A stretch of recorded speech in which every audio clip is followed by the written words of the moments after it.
This is Mark Zuma, former voice of the Philadelphia 76ers, here to welcome you to the Sixers Standard. And now here are your hosts, Ethan Koppelman and Noah Movsowitz.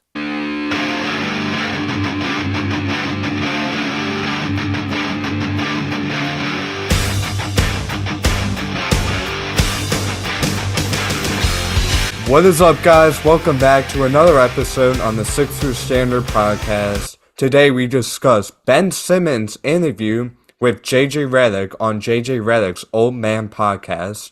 The top 100 NBA players rankings have just come out by ESPN analysts. We'll discuss about Embiid's ranking. Ime Udoka got suspended for a whole year? We're going to discuss about that. We also got the trivia question.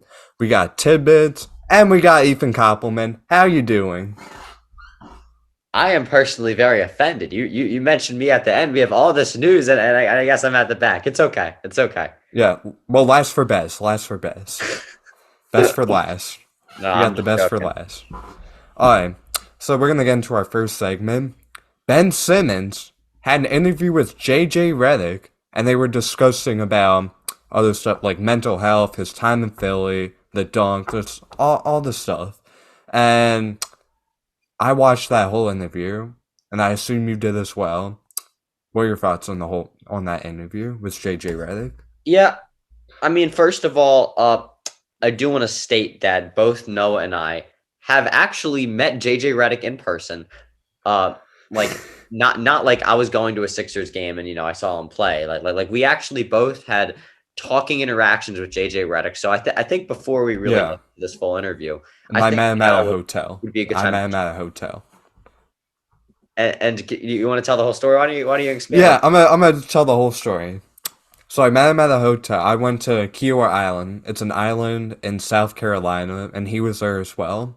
So my uncle said that he saw JJ Reddick's wife, and he was talking with her. So I was like, JJ Reddick's gotta be here. And then I go right past him. Like, I try to say hi, and he just walks right by me. Like, he just completely ignores me. What's your interaction with him?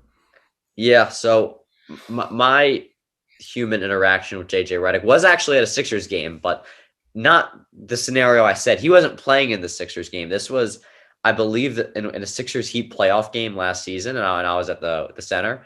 And I see JJ Reddick, like coming away from like the broadcast table. And like I'm like, you know what I'm saying? Like for halftime, he's like, talking to yeah. And I'm like, JJ, can I have a picture? I would have been fine if he said no. I would have said, I'm too busy. I got a lot of stuff going on. That's totally understandable. But instead, he shooed me like I was an animal. He went like, so I don't like JJ Reddick. I think he's kind of an asshole. And then you got Ben Simmons. If you don't want to, we absolutely hate with people. You don't got it, but just don't be a dick about it. So yeah, you don't like JJ either, do you? I do not. And then we got Ben Simmons, like two people we do not like. Two pieces in the yeah, exactly. So I'm gonna give my thoughts. I was very disturbed. I was just like raging the whole time. Like when he said, "Oh, quote unquote," I'm gonna quote this, and I remember this. I still feel like I'm a part of Philly. You got traded from Philly. I don't care if your brother lives in Philly. I don't care. So that I have family all over the world, and I'm not a part of that where they live. I'm in Philly. You're in Brooklyn. Just stop talking. Oh, I passed the dunk because I can't shoot layups. Oh, I have mental health. I don't care. Stop talking. Just get out. That made me rage the whole time, and I was just done with it. What are your thoughts? Yeah, I mean, for me, there are some more specific things that annoyed me. I think the whole thing was Ben really just trying to justify everything he did wrong and like kind of make himself sound like a good person. And JJ didn't really help in that either. I think it was really a softball interview. And I get that they were teammates together, but at the same time, like, it was a really easy interview. And I'll just, I guess, mention this. Like, I remember one of the segments being, Ben, you're 6'10", you're so tall, and you're so athletic. How are you so good at passing? And how do you never miss a pass? What kind of question is that? That is a dumb question. And JJ asked that for a reason, because he wanted this to be the biggest softball interview of all time. That is a dumb question. It's a question that should never be asked. If anybody in the media asked that question, they probably would be fired on the spot, because it is like literally like you can't be friend in the media, right? There's a rule that you can be friendly, but you cannot be friends with the people you interview, right? This is a case that you can be friends with the people you interview. But the reason you can't be friends with the people you interview in like real media is because then you ask dumb questions like that. You know what I'm saying? There's a conflict of interest. So like, what does that tell me other than they're very good friends, right? It doesn't tell me anything. And then later in the episode, right, and you kind of get the sense that like in the beginning, Ben was trying to like not like justify himself too much and kind of make it seem more like an interview. And then he really got comfortable in the end, and he was kind of just, saving face in the end of it. And like JJ was talking about the dunk, and he's like, well, I saw Matisse open, and like I thought Matisse could make the dunk, and Matisse has hops, and I thought Trae Young was going to get over there. Like, it's unbelievable to me that like this man can't admit he did anything wrong. You know what I'm saying? He's a diva. Like, I mean, he hinted at it once or twice, but like all he had to say was like, yeah, it's a shot I should have taken, simple as that. I don't think it defined the whole game, but that's a shot I should have taken. That shows character. You know what I'm saying? That's what he should have done. But at the end of the day, when you have a guy trying to defend something as small as that, even though when they are wrong objectively, right? It's just the kind of thing that like, it shows you that he hasn't changed. And I think, to all Brooklyn fans, I don't really know if any listen to this, but if any Brooklyn fans do come across this and are listening, I don't mean to like hate on you, but you have a loser on your hands. Because even if this man does play, here's the thing about Ben Simmons. In the playoffs, he's going to collapse. In the regular season, he's going to collapse. He has a bad relationship with teammates. You know what I'm saying? He's very arrogant. You know what I'm saying? Like, he's just a loser. And even if he has a couple good moments left in his career, even if he does play, at the end of the day, he's not going to help you win a championship, because the man does not show up in clutch moments. The man missed a whole season because he needed to see a therapist because he was too stressed to play basketball. He's soft. He's a soft player. Yep. Agree with you. He is a loser. Brooklyn, why'd you trade for him? I get it, you wanted to trade James Harden, but you guys got yourself into a you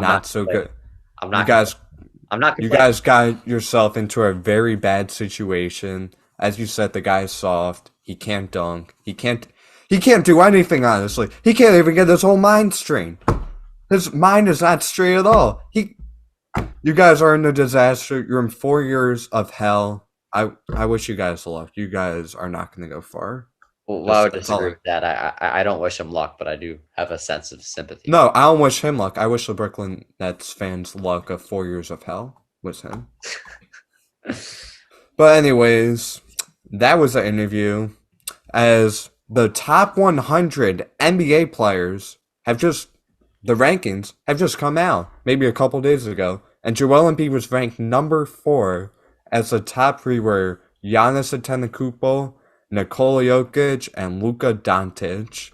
And I believe right outside of Embiid were names like Steph Curry, Kevin Durant, Jason Tatum, and LeBron James. What are your thoughts? So, and no, I don't think we're going to discuss the whole rankings today, just kind of Embiid. Again, this is kind of thing we can pick up at another time on a slow news day, but we got a lot of news today. But specifically concerning Embiid, I'm pleasantly surprised, to be honest. Because I thought that he would be lower. And I think he deserves to be higher because, frankly, I don't think Luka Doncic is better than him. I just don't. Because I think Luka Doncic is a pretty one-dimensional player. I don't think he's that athletic. So I think that Embiid should be 3, right? And I think he could be higher than Jokic too. So I think by the end of the season, there's a very plausible way that he's number 1. But at the end of the day, he got placed above both Steph Curry and LeBron James. There's a lot of people that are putting Embiid around 8. And ESPN didn't, right? So at the end of the day, and we're not going to look at the whole list today, but ESPN did a lot of the Sixers players well. I think they put all of our guys, really good positions, especially James Harden, who is number 11 on the list. I mean, terrible. I would trade James Harden probably for anybody up to 30 on the list. It's so. Oh my God. I mean, the ESPN, very generous with our players, at least, concerning that, compared to other, media outlets. So I think overall, like, I think that's good, right? I'm happy with that. Yeah, I would say I would put him around 4 or 5. Like, I think he deserves to be a top 5 player. Obviously, I don't agree with the whole top 10, but some names will have to be put ahead of him, and some names will have to put below him. Won't get into that, but I think that's a good ranking. For him, I'm presently surprised. I thought he'd be ranked a little bit lower, Yeah. but he wasn't, which is good news. But I'm more shocked about the beer himself, James. I'm not gonna really say much. I I have no words, honestly. I just have no words. That's how presently surprised I am with them ranking James Harden at 11. Yeah, Basically, yeah. it's the thing that when you said, like, I don't agree with the whole top 10, well, more importantly, I don't agree with the whole top 11. Yeah. I mean, I really hope that ESPN's right. I do. Like genuinely. Right. But I don't think they are. I just don't, because what we saw last postseason is that the passing is still there and he'll open up the court, but like The now more scoring's than not there. ever, like a lot of the reason James Harden demands the respect he does, or maybe even at this point we can say did, is because he was able to penetrate inside, get to the rim quickly, you know what I'm saying, and score a lot. Once teams realize, and I think it will start to happen, that he doesn't have that same ability, he's not going to be able to have that same passing ability and, the ability to draw out two defenders. So, it's the type of thing that if he's able to regain that scoring ability, then all is well. But if he's not able to regain that scoring ability, that means a lot. Yeah. Be really crucial for him this season to regain that scoring ability. But anyways, I think we're both generally pretty surprised about these ESPN rankings. So our next segment, Ime Udoka, the Boston Celtics head coach, has been suspended for 1 year, according to Adrian Wojnarowski, and according to all of ESPN and just all the analysts out there. According to everybody, he had a relationship with one of the staff members of the Boston Celtics. He had a sexual relationship with her, and maybe a little bit more. What are your thoughts? Well, first of all, Ime Udoka is married. Second of all, Ime Udoka worked for the Sixers before, so this seems like the type of thing that would happen while he was on the Sixers. Like, we always have the weirdest stories to cover, and I'm just happy, I guess, we don't. It's not really the Sixers thing this time around. But I'm shocked, and it's just kind of like a shit show for the Celtics, because to have your own coach who almost won Coach of the Year and have to internally suspend him is a really, really weird thing. You know what I'm saying? Yeah. Like, not to have the NBA suspend him, but for you to internally suspend him. That's just a really weird thing, in my opinion. And I think another thing which is interesting is this is not like a widely circulated thing. It's only been kind of one source, but Matt Barnes, who is a legitimate part of the media, unlike JJ Reddick, I think Matt Barnes works for ESPN now. He does. He's an analyst. He does. He said that it was originally stated as a consensual relationship, and that apparently might not fully be the case. Now, what we don't know is what that might mean. That could just may mean like inappropriate dialogue, or it could be anything to rape. So, I mean, it's just like we don't know what to make of this, and I think if it is the more serious, like that, this could end his career, Yeah. And it's just that, like, we don't know. We don't know the whole story of this yet, and I think this is something that is to be taken very seriously. But we did, again, like, when Matt Barnes is the only person saying something, with all due respect, like, I'm going to wait until, Woj and Shams come out, with, more information. Yeah. So, yeah, as you alluded to, this is very serious. Like, having a relationship with someone from your own organization, and with Matt Barnes saying there's more to the story, that has to be a red flag to me. and this is very serious. And who knows? As you alluded to, his career might be his last ever coaching in NBA basketball. No problem. And when he coached in the NBA final, that might be his last coach job ever. He might be done because of this relationship. And according to Barnes, the full story's not even out yet. There's still more to it. This could be rape. Like, maybe he said dirty things to her. I don't know. But this is very serious, and I think more people should be talking about this. Well, I think the reason people aren't is because we don't have the full story yet. But I think what's important here is, or not what's important, is what we really have to talk about is that there's two scenarios here. If it was rape or something along the lines of that, then we know that is horrible. His job is done, and that's the story. He could be facing criminal things. He would. If it was rape. He not could. Yeah. He would. There's no line for debate on that, or any nuance. It's a horrible thing, right?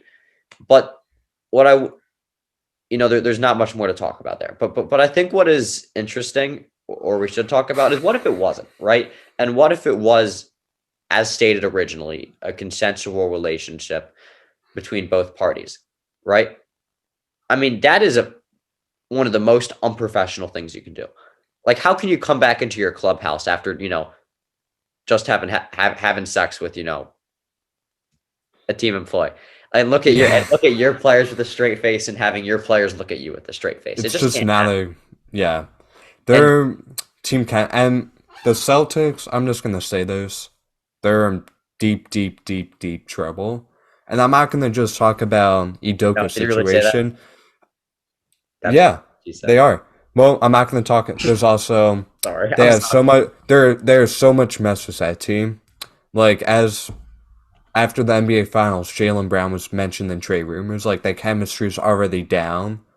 With, like, he doesn't trust the ownership. Like, he might not. And then with Udoka coming out, they're in deep trouble, this Boston Celtics, and their chemistry is probably at an all-time low. Probably the lowest in franchise history, honestly. I don't buy into the Jaylen Brown thing. I think he's fine. I think that's been overblown, and everything on that front will end up being fine. With Udoka, though, that's definitely something to monitor, and it's going to be interesting. Yep. So moving on to trivia, but we're going to say we're not going to move on entirely because our trivia question's about Udoka. So the trivia question is, before we start? Yeah. Can I just mention the shout out? Yep. Well, here's the shout out for today, and guess who gets it? No one. Come on, guys. No one gets the shout out. Come on. You guys have to comment. Come on. So let's go. I know the trivia question last week might have not appealed to everybody. I think this week's is going to be a good one. Again, we'll post it on the Instagram at the Sixer Standard. No capitals and no spaces. Please comment down below. You'll get a shout out on the next episode if you're the first one to get it right. And hey, nobody commented on last week, so pretty much, you got a good shot if you get it right. So, yep, you do. Go ahead. All right. Trivia question. What was Udoka's what was Udoka's next job after leaving the Sixers? Again, what was Udoka's next job after leaving the Sixers? Comment on the post. We will have a post right after the episode. Please comment, and good chance we would shout out because no one answered last week. Trivia question should have been, how do you pronounce his name? I mean, no, you still would have gotten it wrong. I'm not good with pronouncing names, but we're going to move on. Tidbits. We have two. We got Austin Rivers, Doc Rivers' son. Remember that. Doc Rivers' son, Austin Rivers, just started bashing Ben Simmons on Twitter. I took a peep at it, but haven't really read, but I know you have been all over this. What are your opinions? Yeah, so the whole thing is basically a doctor, some psychological doctor who probably is not plugged in enough to the NBA to really comment on this. Just tweeted this, and I'll read this whole thing because I want people to get the whole story. Quote, this is Dr. Wes Bellamy. It's interesting, ... We, parentheses, as a society, end parentheses, say that we support mental health, comma, but when someone expresses and comments on a situation in which their mental health was compromised, people make fun of him. I'm glad he spoke up about it, took accountability for his part, and ultimately did what's best for him. There's some other comments on the thread, but I think what's most important is Austin Rivers, who responded to the doctor, "Bro, you actually believe this dude?" Question mark, laughing emoji. If y'all only knew. ... Ooh. Now, again, this is a sentiment that is spread very much among NBA fans, but it has not been seen much, at least in public. And again, in private, this could be going on more than it is in the fan universe. But in public, this has not been something that players have talked about a ton, right? And not only for a player to do this, but Doc Rivers' son, the coach of the Sixers, to do this. I mean, that's huge. Yeah. Something's going on behind the scenes, and we all know. What if Ben Simmons faked the whole situation? What if he never had mental health? What if? Well, I don't never know. I think he's a very mentally challenged person. Because here's the thing. He's very, very mentally ill.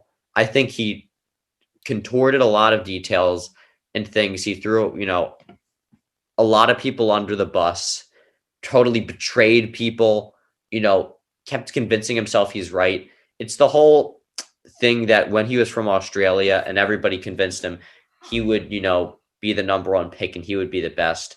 And that is kind of maybe not a mental illness, but just kind of like a reality wrong and twisted way of thinking of the world. So I do think I think that's part of the reason, why he's not. Yeah. Something's going on and we might never know. But very interesting that Austin's commenting on this, Yeah, that's another red flag. If the coach's son is saying something about this, something's up. And again, we don't know how connected Austin is to this. He might not have much more inside information than me or you do. Yeah. You or I. But then again, he's Doc's son. Yeah. Very interesting. You want me to do the second? Or I'll do the second. You do the second? Okay. Yep. So, maybe about 2 hours ago, as we're recording that episode, CJ McCollum has signed a 2-year extension with the New Orleans Pelicans, a 2-year, $64 million extension for CJ McCollum. I'm going to clap it up to him. Love him. I love him. Yeah, $32 million a year. I mean, I think it's a win-win. Pelicans, CJ really succeeded, with the Pelicans, and I think he likes playing there.